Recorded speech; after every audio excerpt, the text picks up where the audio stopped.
క్రీస్తునందున ప్రియులకు ప్రేమతో వందనాలు తెలియజేస్తున్నాను.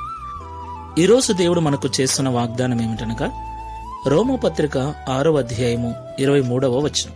ఏలయనగా పాపము వలన వచ్చు జీతము మరణము, అయితే దేవుని కృపావరము మన ప్రభు అయిన యేసునందు నిత్య జీవము. ఆమెన్. నా ప్రియమైన సహోదరి సహోదరులారా, ఈ లోకములో జీవిస్తున్న మనమందరం కూడా పాపులమే. తల్లి గర్భములో రూపింపబడిన దినమును మొదలుకొని నేటి వరకు మనము అనేక పాపములు చేసి ఉన్నాం.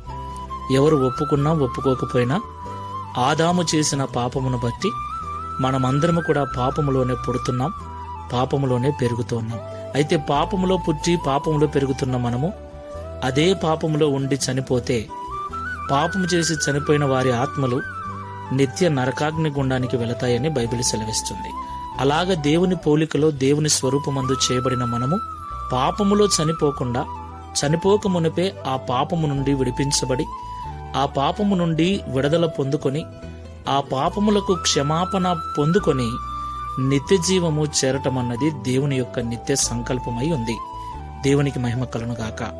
ప్రియ సహోదరి సహోదరులారా, ఈరోజు గుడ్ ఫ్రైడే. గుడ్ ఫ్రైడే అంటే శుభ శుక్రవారం, మంచి శుక్రవారం.